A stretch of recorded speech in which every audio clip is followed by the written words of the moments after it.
Welcome, everybody. I don't know how many people we've got here, but it looks quite a few now. You'll have to bear with me. I'll be presenting to a screen rather than to humans, but I'll imagine you clustered, listening intently, I hope. I hope today we'll spend maybe an hour talking about the future of Shoreham's history and also from a context of what shorehambyc.com is doing to secure the future. I hope you recognise the finger and the sign. I'm sure you'll know where that's from. What I would say is that if any of you haven't been to shorehambyc.com, do go there, hopefully after this meeting, and do explore. For those that haven't been, I will give a brief overview of what we've been doing in the last 20 years. It was 2004 that Shoreham by Sea started.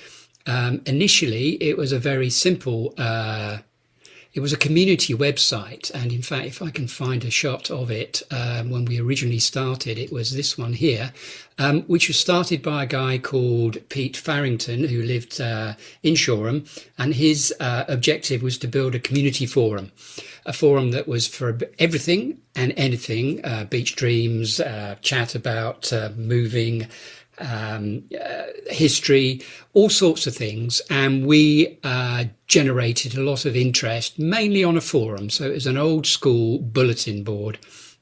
We had some very lively discussions. It was a free-for-all. You could talk about anything you liked. And this was way before Facebook ever became a thing, and it was quite vibrant. The wider side of that site didn't really take off. People weren't in the mood for generating their own articles. And the thing that was the most vibrant was, in fact, discussion about historical items.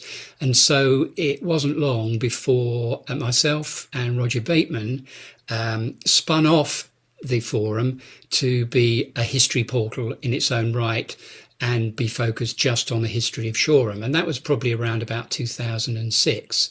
And so the beauty of that was that we had a free rein to do what we liked.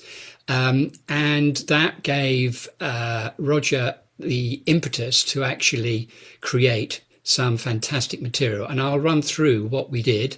In fact, let me find a little example that might help you.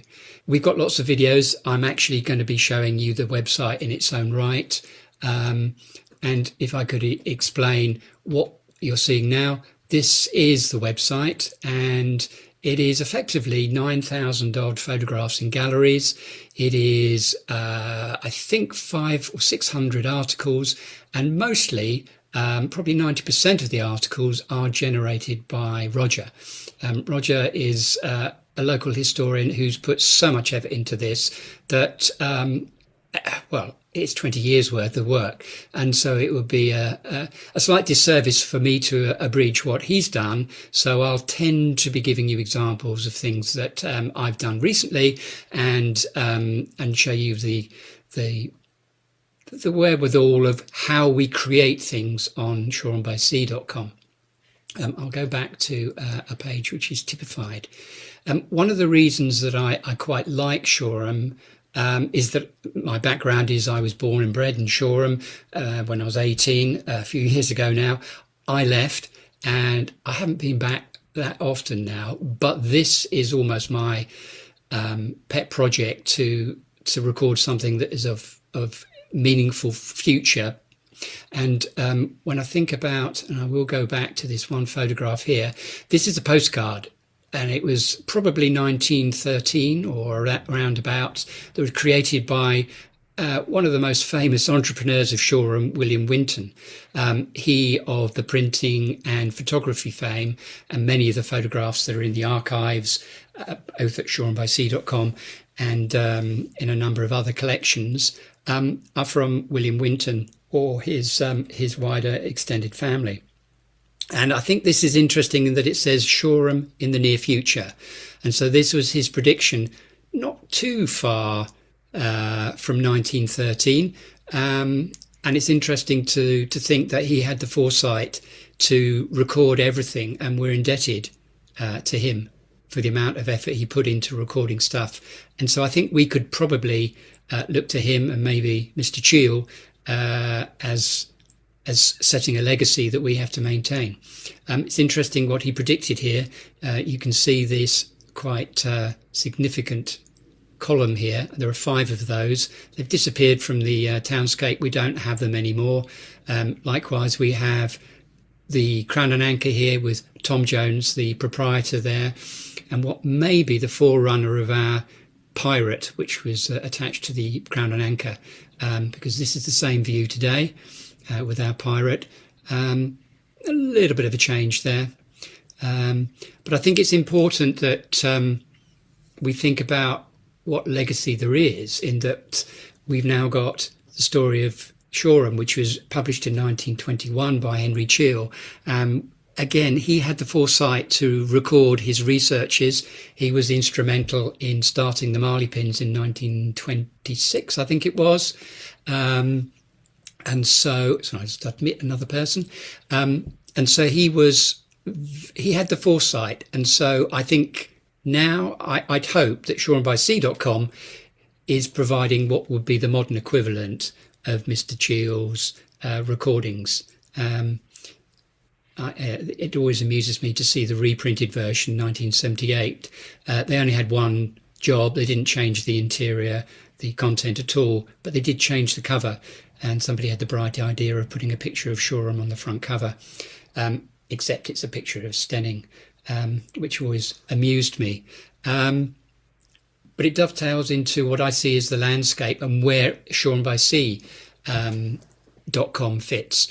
And if you can see this, 2 axes, the left-hand one here is the archive size. So the higher up this arrow, the bigger the archive, and then the axis down the bottom here is the potential global reach.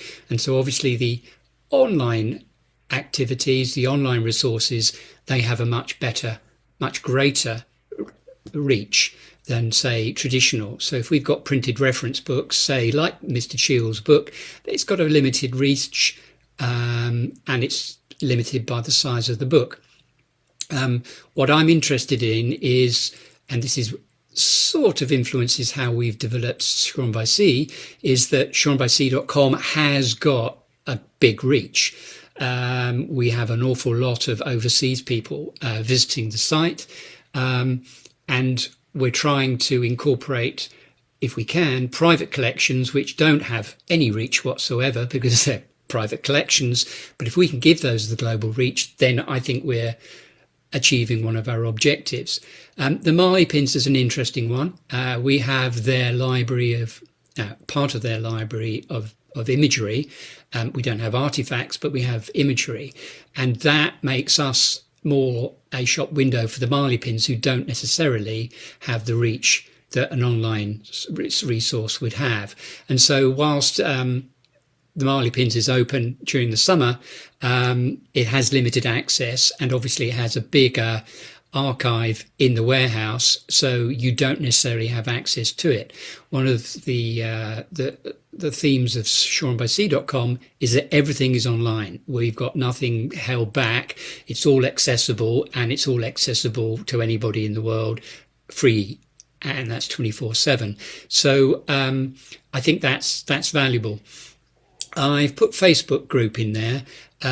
My reservation with Facebook is that it's got good reach, and I can't really compete with the chat forum. That's why we closed what was our discussion forum that was in SBS.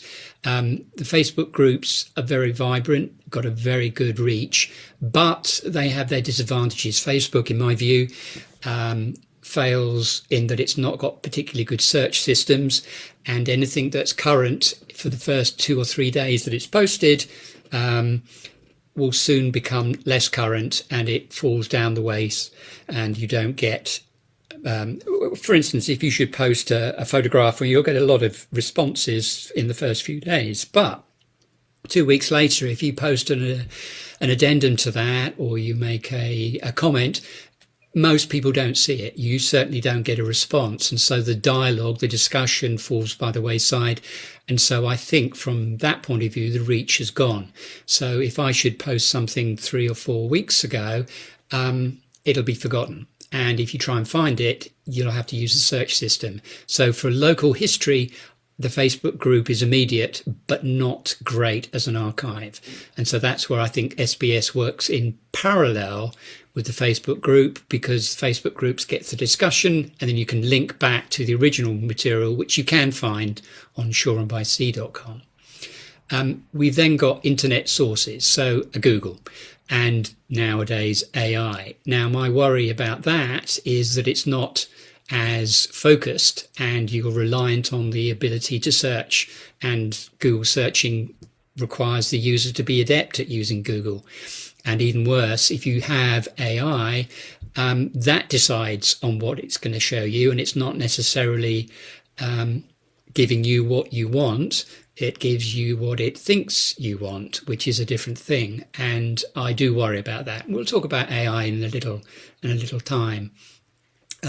If I may, let me just see what else I was going to talk about. I'm going to go back to my key features. Let me show you some of the things that we've been doing recently. And I'll try, if I may, to... I'll talk about the Marley Pins first of all. The Marley Pins is a huge archive, and we are very lucky that Roger incorporated a lot of this archive into shorehambyc.com. So this is the face of the Marley Pins online, and I'd hope that it's a very useful resource. One of the things that I quite like about the Marley Pins is that they were the first port of call for anybody to be giving their private collections. And whilst it's work in progress, and photography particularly is coming online in when time allows, we tend to be publishing whatever we can get. And so if I should go back, and I'll just find a place to, sorry, bear with me whilst I look. So from a photos point of view, we have a huge archive of the Marley Pins galleries that you'll see here, but also private collections. And these are pretty impressively comprehensive, and part and parcel of being able to offer as much as we can to whoever's researching. And I think that becomes unrivaled compared to other local history websites. I've not bumped into a local history website that's got quite the breadth and depth that we've got here. I mean, just for example, we can get big images, either in a light box, which is like so, or in fact, if you control click, you can open it in a separate link. And then when you've got that separate link open, not that one, probably, it's probably one of those. Bear with, because I'm slightly blinded. There we go. And so you can actually get big close-ups with that, which is quite an advantage over things like the West Sussex Library's archive, which is just thumbnail prints and thumbnail photographs, which I find quite limiting, really. If we go back to the Marley Pins equivalent, which is down here, search is important. And if I can give you a quick example of how to do that, I'll scroll to the top. Hope that just doesn't differ. Let me have a look. So all galleries. So as you can see, it's going to load, hopefully. And then we've got a little search routine here. Now, as these load up, you'll see that I put text. Most of the text is actually created by the archivists at the Marley Pins, and that's in their catalogue. But it also means that you can search. And so if we were, for instance, trying to find mistletoe, which is this tug here, you can type it into a search window, and that way you would be able to get access to find whatever you're looking for. This is the one archive that's got all of the photographs in, so that's why it's probably taking a while. But searching is pretty swift once all the pictures are loaded. And so I feel that's one big advantage that online has over, say, Facebook. Let me have a quick look and see if there's anything else give you examples. One of the beauties of having big pictures, which I think it has an overhead, it means that we have to have quite a good server for all our photographs, but we can get into detail because we have the ability to zoom in. Here's a lovely photograph. I don't know whether you recognise where this might be. This is in fact the old Southlands Hospital, and this was during the First World War, and in fact I think that's the King. But the detail is that this is right next to St Giles's Church, over on the west side of the site, now housing. And this is one of the infirmary blocks. But the curiosity that I found, and I noticed it today, is that over here we've got all these cables going up here, and this is in fact a telephone system. And this, I deduce, is that the cables went across the old Shoreham Road, Upper Shoreham Road, and over to the camp, which is at Greenways Crescent, and the tents and the huts there. And clearly this building here had been requisitioned by the army, and this was the reason that the King was visiting here, and they're doing these setups of athletics and boxing and what have you. So there's all these little details from quite incongruous pictures, but you just have to look, and there's something to give away that this office or this building was being used by the army. And there's some lovely details in some of these photographs. This is one of my favourites as well. I don't know whether you can recognise where this is. This is in fact, and I hope you're all Shoreham people, but that's Mill Lane, and the camera is positioned at the top of Upper Shoreham, the junction of Upper Shoreham Road and Mill Lane. So this would be the road down the hill, and then this building here. This is what is the cemetery lodge, and that's Trinity Cottages at the top of Southdown Road. Then we've got Cambridge Lodge here, and this is Longcroft. Obviously that's St Mary's. None of the houses in Victoria Road were built, and in fact that is the top of Rope Walk just there. And as many of you will know, Rope Walk was where the shipbuilding companies would be creating their ropes, and the farthest reach of that was just here, and the other end of the ropes were created at the winding building, which was at the junction of North Street and West Street. Curiously, they had to make their ropes 1,000 yards, and that was for the Navy requirement. And if you measure from the corner of West Street and North Street all the way to the top of Rope Walk, which is just here, it's exactly 1,000 yards. So you'd think, what would they do with the ropes? Would they keep them at this end? Would they wind them? And I'm wondering, what's this hut, this barn building here? Now, it looks to me, this is where about 80, it's probably about 89 Victoria Road, just opposite the end of Rope Walk. These barns don't appear on any maps, and they look like upturned hulks, and I'm just curious why they would be there. And if they were upturned hulks, how did they get them there? So if anybody has an answer to that, I'll be most intrigued. And that ties in also with one of my thoughts about the Hebe. The Hebe was built by Mr. Bally, who was the creator of the Swiss Gardens, and I think it's always very interesting that the Hebe has got no known connection. It's the name of a ship from the 1820s, I think. And the Hebe was a pub just opposite this in Victoria Road. This was Mr. Bally's entrance to the Swiss. And why was the Hebe called the Hebe? And what was the connection to a ship? And is it a ship that is that hulk that's at the top of Victoria Road upside down? I don't know.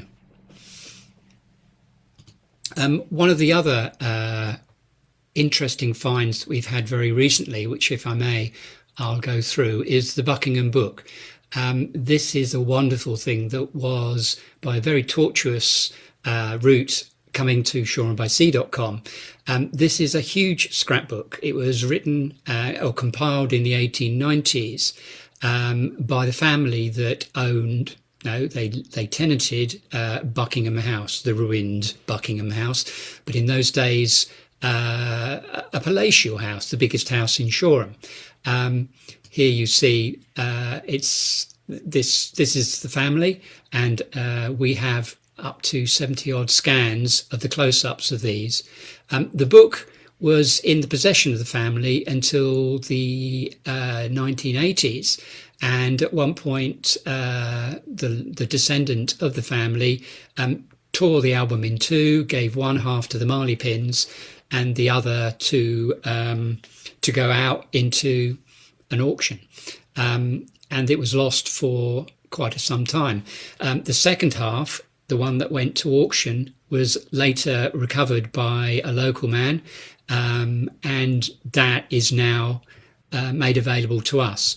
The beauty is we can, in fact, let's find how to look at it.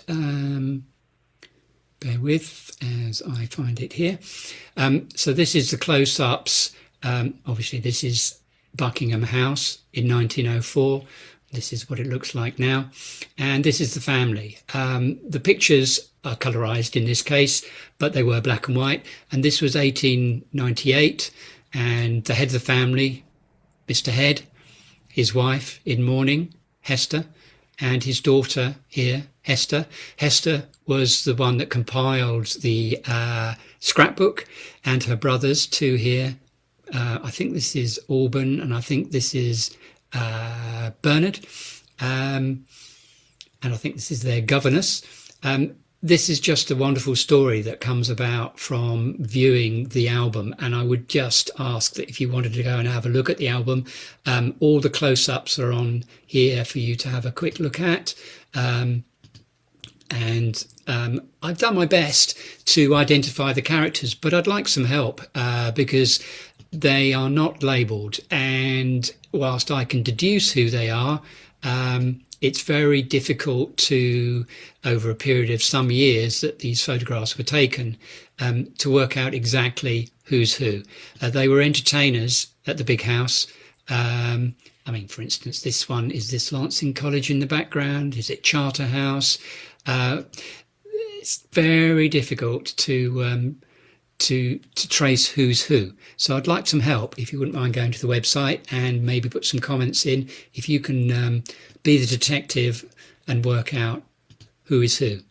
There's some lovely UK Shoreham views as well, and things like this photograph here, which is now the Fitzhugh Gates solicitors in the High Street, right next to Coronation Green. Obviously in 1890, a very different structure to the building.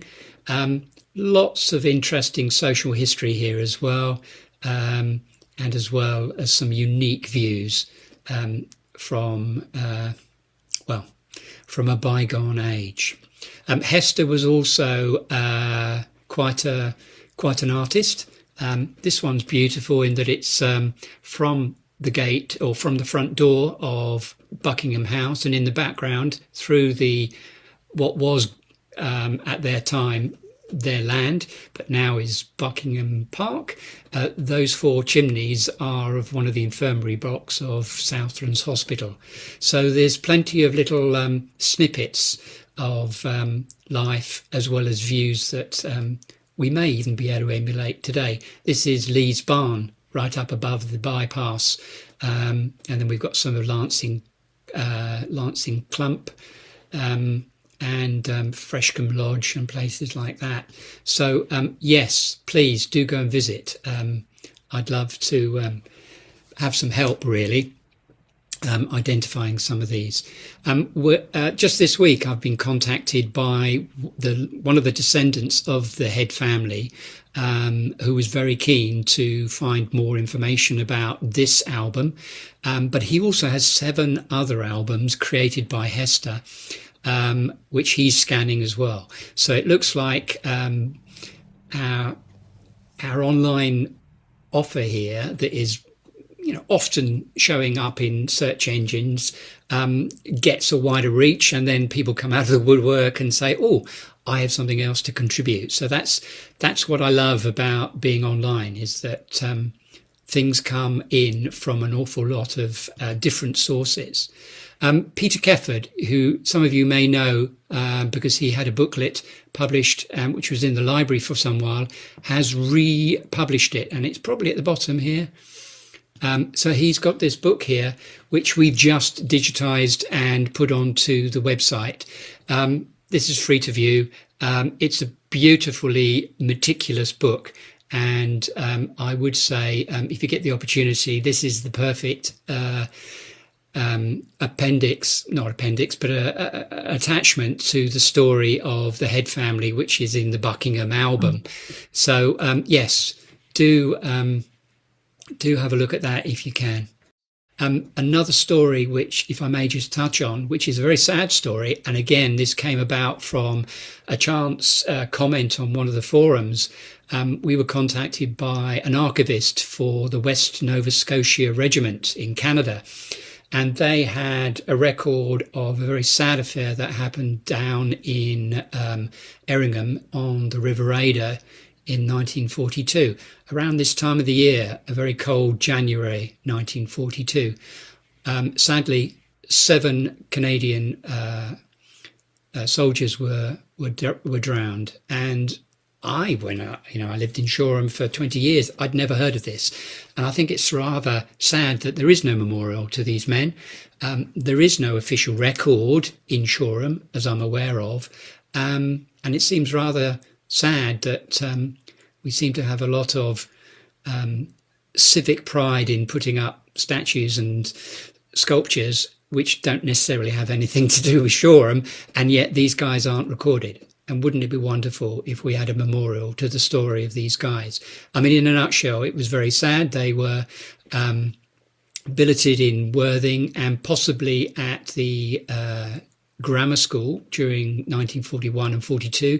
They were tasked with protecting the Shoreham airport, and they embarked on a training exercise, which was a very long hike up the Downs. You'll follow this route, which we deduced from some of the grid references. Roger did some great work of converting old school grid references to modern maps, and he deduced that we deduced that they'd actually rendezvoused at the river after quite a long and arduous hike in full battle dress and backpacks and weaponry.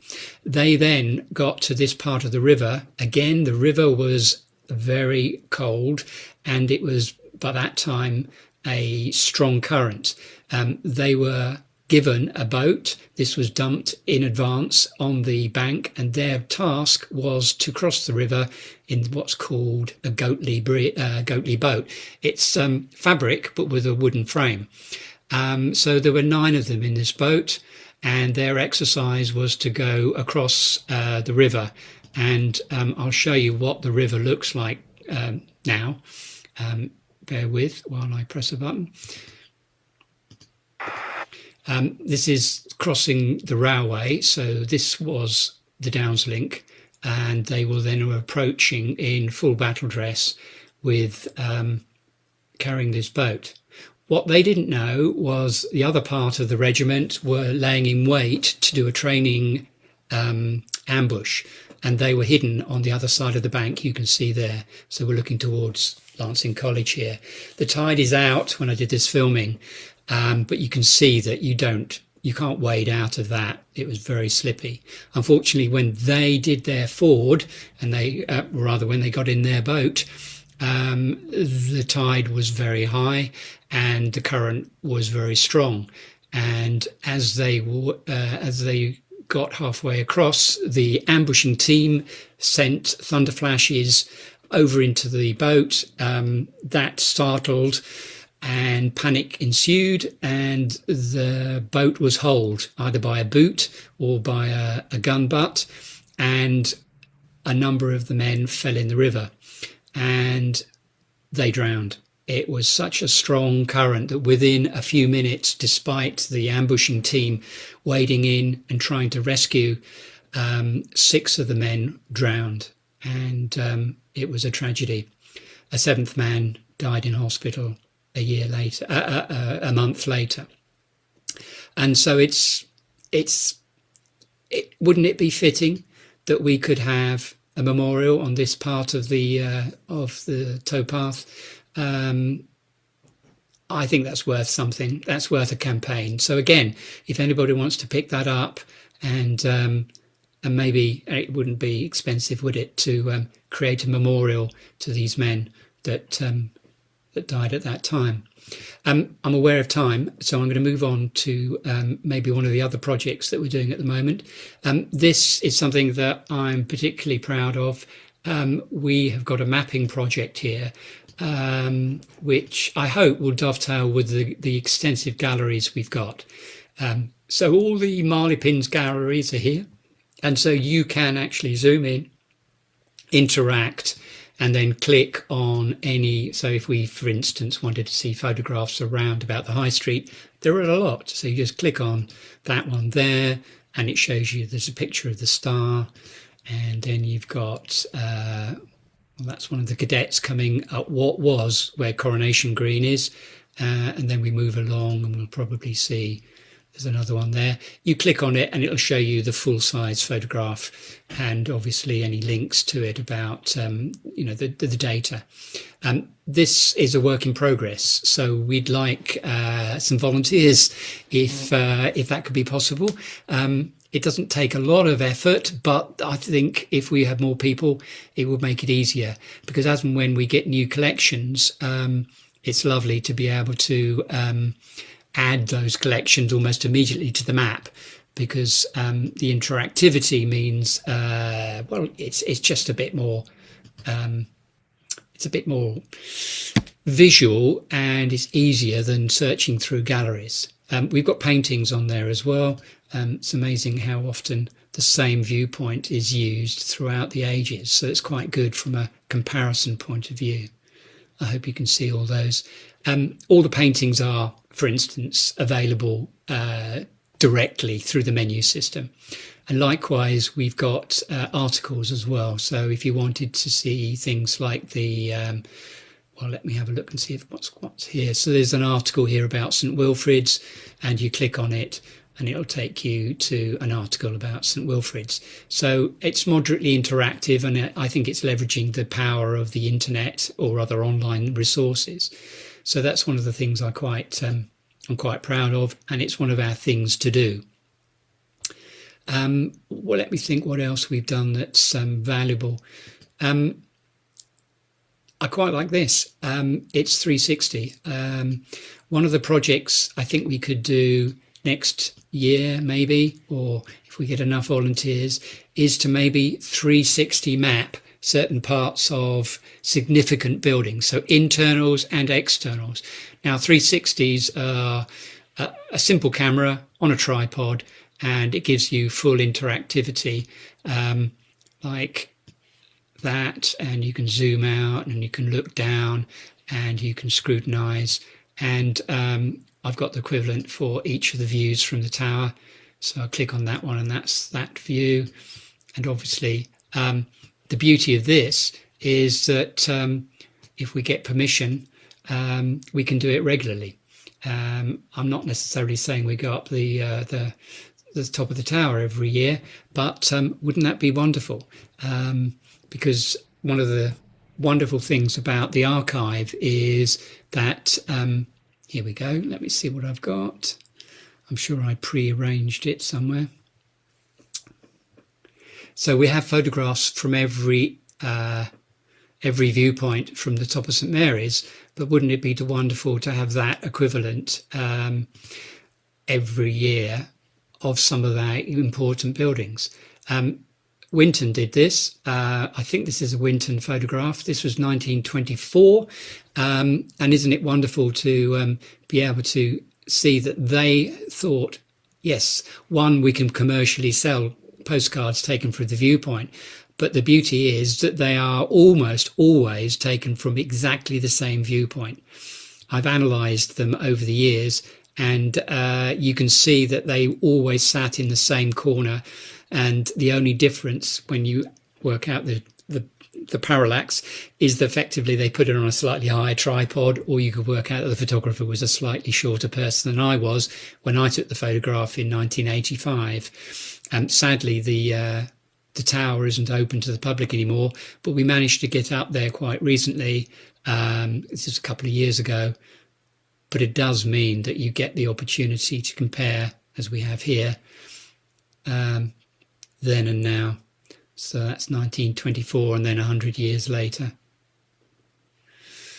And particularly these views, when you compare the waterfront and what's happened to the waterfront now. That's the waterfront as of 2 years ago. And of course, most of this now isn't quite the vista that we had. And of course, if we look this way, now we've got the Rope Tackle Centre. Not our finest hour for Shoreham, in my view, but it's a shame when you see what the vista was before. I suppose one of the motivations that I've had is, and Roger's got the same, I think, is that we are really quite keen to provide what the Marley pins can't, which is 24/7 free access. And I'd hope over the 20 years that we've been around, we've achieved that. We've plateaued in the amount of information we can put on there. I think we were putting on an awful lot of articles in the early years, but we've almost got to the point where we've done Shoreham's history. And now the incremental additions are the more recent history items, for the most obvious of omissions. So things like Southlands, we haven't done so much on Southlands previously, so I've tried to make sure that that's well covered. And then as we get new discoveries like the Buckingham book, it's worth our while incorporating those, and also private collections when they come. One of the projects that we did have going on, which is the Oral History Project, and in fact the best way, if I could just demonstrate, going into categories is a good way to find things that are grouped by subject matter. So if you really want to see everything about pubs, just click on pubs, and then we list them all by in alphabetical order, and then you've got each snippet here, and then you can go into depth about each one. But what was I doing? I was looking for Swiss Gardens. No, it was the audio. Yes. One of the things that we did in the past, and we had a couple of volunteers who went out and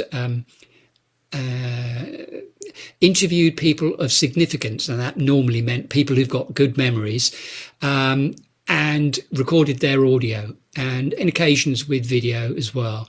And we put these in what we call our Oral History Project. Now, this quite nicely dovetails with a lot of the initiatives that the Shoreham Society are pushing forward.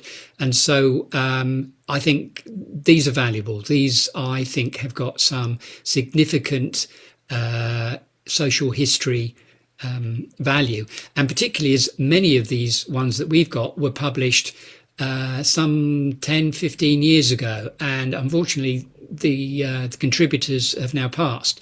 So in their own right, they are becoming more significant because nobody else has got this memory. One of the plans that I've got for the future is to transcribe. So we get a text-based transcription of all of the of all the audio recordings. Now, I've done that on another website, on a website I run about aviation history, and we got a chief test pilot who spoke for 2.5 hours, and then when we transcribed it and put the text in a file on the website, instantly it widened the appeal, because then the search engines would find the text rather than not being able to hear it. It would be blind. The search engines would be blind to it if it was just audio only. And so we got people coming out of the woodwork. Indeed, family of the past test pilot came out of the woodwork and said, "Oh, we love that recording. We didn't even know it existed, and we only Googled his name, and up came your website." So I think we'd like to do the same for Shoreham by Sea. So that's one of the projects when we have time, and maybe when we have a volunteer. to be able to transcribe these, and then they'll bring the prominence to the search engines. And search engines are critical to what we see. And one of the worries I've got about the future, in fact, let's talk about AI and why that is a problem. The search engines have changed in very recent times, and one of my worries is that that does marginalise what I would call traditional online offers.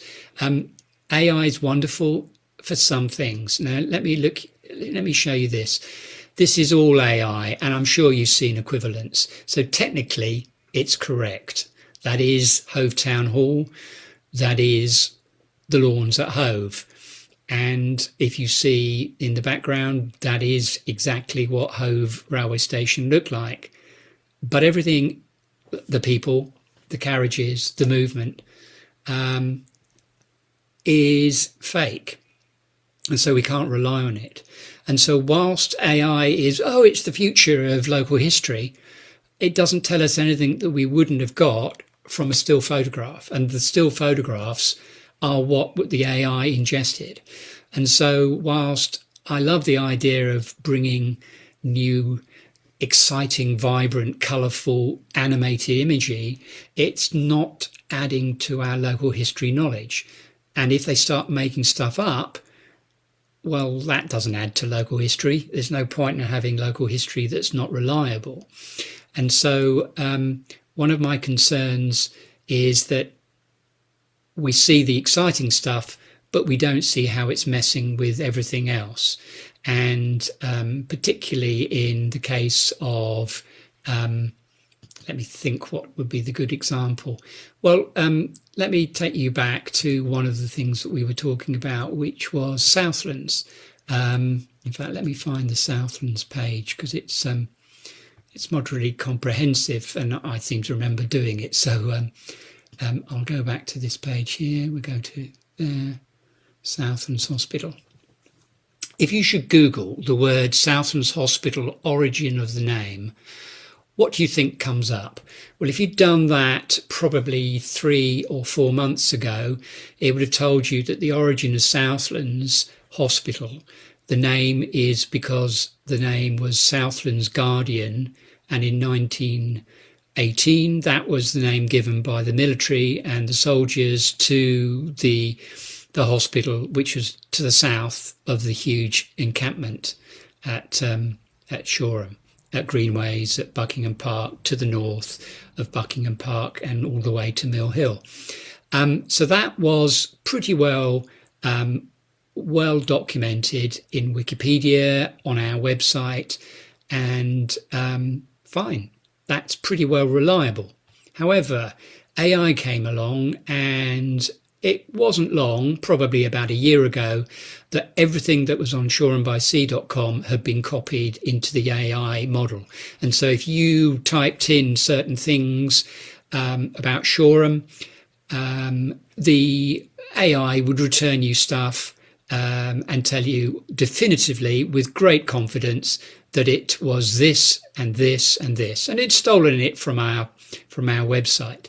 But the problem with that was that, of course, you wouldn't bother go beyond the AI summation, because the AI was very confident.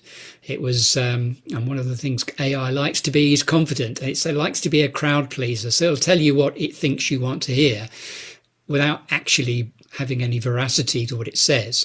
And of course, it will give you that potted history, but it won't allow you to go any further. And so people wouldn't come to our website to get the definitive or any detail.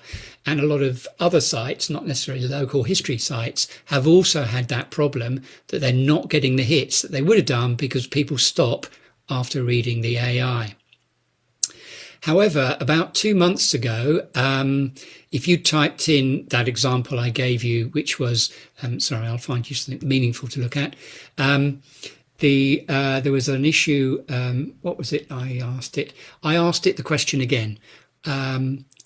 What is the origins of Southlands Hospital? The name. Where did Southlands? When was it coined?